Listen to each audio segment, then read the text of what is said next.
Selamat pagi, saya Francisca Katun Suryaningsi, NPM 181600057, Program Studi Pendidikan Guru Sekolah Dasar. Ingin memaparkan hasil pemahaman saya tentang simulasi pembelajaran SD pada bab 1, 2, dan 3. Bab 1 tentang konsep pembelajaran mikro atau simulasi. Hakikat pembelajaran mikro. Simulasi pembelajaran atau pembelajaran mikro atau micro teaching berasal dari dua kata, yaitu mikro dan teaching. Mikro berarti kecil, terbatas, dan sempit, sedangkan teaching berarti mendidik atau mengajar. Micro teaching adalah salah satu pendekatan atau cara untuk melatih penampilan mengajar yang dilakukan secara mikro atau disederhanakan dalam waktu dan akomodasi yang terbatas. Tujuan dan manfaat pembelajaran mikro. Pembelajaran mikro sebagai mata kuliah yang tak terpisahkan dari struktur kurikulum program pendidikan keguruan memiliki tujuan dalam upaya memfasilitasi mahasiswa calon guru atau guru untuk menguasai dan memiliki kompetensi yang diharapkan, seperti yang tertuang dalam Dadang Sukirman tahun 2012 halaman ke-33, yaitu yang pertama, mempersiapkan, membina, dan meningkatkan mutu guru agar dapat memenuhi standar kompetensi pedagogik, kepribadian, profesional, dan sosial. Yang kedua, untuk memfasilitasi, melatih, dan membina calon maupun para guru dalam hal keterampilan dasar mengajar atau teaching skill. Yang ketiga, untuk melatih penampilan dan keterampilan mengajar yang dilakukan bagian demi bagian secara spesifik agar diperoleh kemampuan maksimal sesuai dengan tuntutan profesional sebagai tenaga seorang guru. Yang keempat, untuk memberi kesempatan kepada calon guru maupun guru berlatih dan mengkoreksi serta menilai kelebihan dan kekurangan yang dimiliki dalam hal keterampilan mengajar. Kelima, untuk memberi kesempatan kepada setiap yang berlatih atau calon guru dan para guru meningkatkan dan memperbaiki kelebihan dan kekurangannya sehingga guru selalu berusaha meningkatkan layanannya kepada siswa. Yang selanjutnya yaitu karakteristik pembelajaran mikro. Karakteristik utama dari pembelajaran mikro yaitu bentuk penyederhanaan. Contohnya seperti para pengamat atau pihak observer, ia hanya memusatkan perhatian dan pengamatannya pada jenis keterampilan yang sedang dilatihnya saja, sehingga dapat diperoleh gambaran yang jelas dan akurat mengenai tingkat keterampilan yang telah dikuasainya maupun kekurangan yang masih ada. Selanjutnya, prinsip pembelajaran mikro. Yang pertama, prinsip perhatian dan motivasi, yaitu suatu aturan atau ketentuan untuk memusatkan pikiran dan seluruh kekuatan energi untuk tertuju dan disalurkan pada kegiatan pembelajaran. Yang kedua, aktivitas adalah proses kegiatan yang aktif, baik aktivitas pikiran, fisik, sosial, maupun emosional. Yang ketiga, balikan dan penguatan, yaitu pemberian respon terhadap proses dan hasil pembelajaran yang telah ditunjukkan oleh siswa. Keempat, tantangan, yaitu pemberian stimulus yang dengan stimulus tersebut siswa akan tertantang sehingga muncul keinginan untuk mencoba melakukan aktivitas maupun pekerjaan untuk menjawab dan menghadapi tantangan tersebut. Kelima, perbedaan individual. Setiap siswa memiliki karakteristik yang berbeda. Perbedaan yang dimiliki oleh individu akan membawa perbedaan pula terhadap kebiasaan dan cara belajarnya.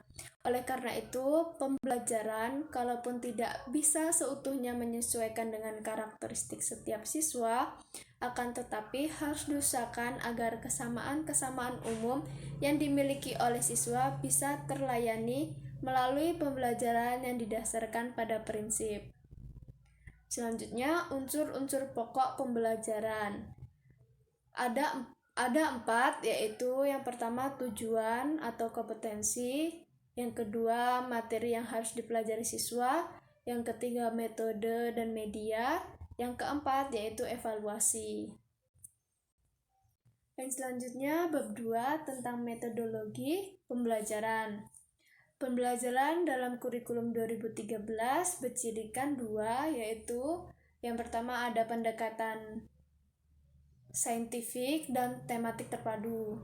Tematik terpadu adalah pembelajaran terpadu yang menggunakan tema-tema.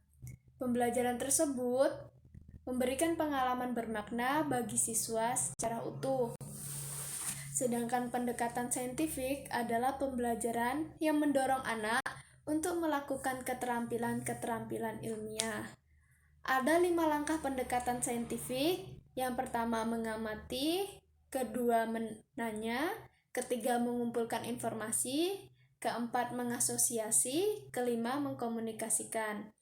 Jadi, anaklah yang harus aktif melakukan keterampilan ilmiah, bukan gurunya. Selanjutnya ada penerapan pelajaran tematik. Dapat dilakukan beberapa hal. Yang pertama yaitu mengatur jadwal pembelajaran tematik. Dapat ditentukan dari waktu belajarnya, tema mata pelajaran, daftar tema dan subtema. Kedua, pemanfaatan teknologi informasi dan komunikasi atau TIK dalam pembelajaran. Jadi, TIK dapat dimanfaatkan oleh guru untuk melaksanakan kegiatan proses pembelajaran. Yang pertama, untuk menyajikan media pembelajaran. Yang kedua, menyampaikan materi ajar. Yang ketiga, untuk mencari sumber belajar. Ketiga, persiapan dan pelaksanaan kegiatan pembelajaran. Ada beberapa persiapan untuk melaksanakan pembelajaran mikro. Yang pertama, memahami hakikat pembelajaran mikro, yaitu untuk apa, mengapa, dan bagaimana melaksanakan pembelajaran mikro tersebut.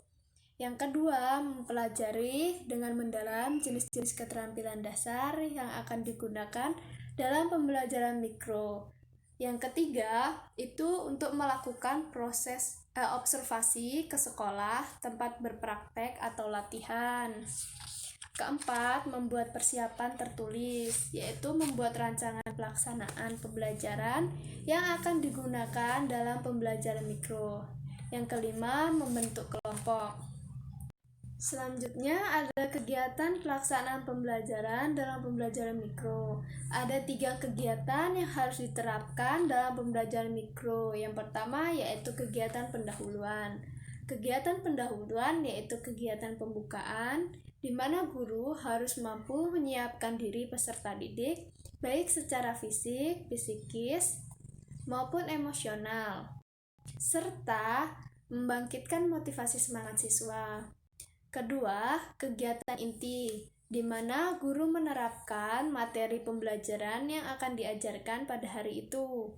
Ketiga, kegiatan penutup, di mana guru melakukan evaluasi atau penilaian mengenai hasil belajar yang siswa dapat pada hari tersebut. Selanjutnya pada bab 3 yaitu tentang keterampilan dasar mengajar. Keterampilan dasar mengajar pada dasarnya merupakan bentuk perilaku atau kemampuan atau keterampilan yang bersifat khusus dan mendasar yang harus dimiliki guru sebagai modal dasar untuk melaksanakan tugas-tugas pembelajaran secara profesional. Dengan dikuasainya setiap jenis keterampilan dasar mengajar, maka guru akan dapat melaksanakan perannya sebagai pengelola pembelajaran dengan baik. Ada beberapa keterampilan yang perlu diketahui oleh calon guru ataupun pendidik, diantaranya yaitu pertama, keterampilan membuka pembelajaran. Membuka pelajaran adalah kegiatan yang dilakukan untuk memulai pembelajaran seperti kita sering saksikan dalam kegiatan sehari-hari. Misalnya kita sering mendengar ada acara pembukaan, yaitu kegiatan mengawali sebelum memasuki kegiatan pokok. Demikian halnya dalam pembelajaran kegiatan pembukaan, ada kegiatan mengawali sebelum kegiatan inti pembelajaran. Kedua, keterampilan mengelola kelas. Keterampilan mengelola kelas adalah keterampilan guru dalam menciptakan dan memelihara kondisi belajar yang optimal, serta keterampilan mengembalikan kondisi belajar ke kondisi yang optimal bila terdapat gangguan dalam proses pembelajaran, baik bersifat gangguan kecil dan sementara maupun gangguan yang berkelanjut. Ketiga, keterampilan menggunakan media atau alat pembelajaran.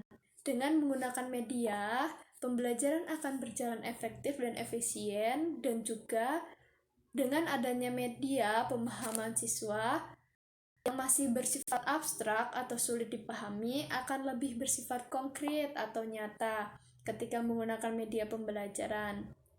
Penggunaan pembelajaran itu sangat penting bagi guru untuk meningkatkan pemahaman siswa. Keempat, yaitu keterampilan menjelaskan. Kelima, keterampilan variasi stimulus. Keterampilan variasi stimulus yaitu upaya guru untuk memberikan stimulus pembelajaran secara beragam atau variasi sehingga memungkinkan siswa dalam merespon melalui alat indera dan cara yang berbeda atau bervariasi untuk mendapatkan pengalaman belajar secara lebih luas dan mendalam. Keenam, keterampilan bertanya. Ketujuh, keterampilan memberi penguatan. Kedelapan, keterampilan membimbing diskusi kelompok. Kesembilan, keterampilan mengajar kelompok kecil dan perorangan. Dan kesepuluh, keterampilan menutup. Demikian pembahasan atau penyampaian pemahaman dari bab 1 dan bab 2, bab 3. Mohon maaf apabila ada salah kata, saya ucapkan terima kasih.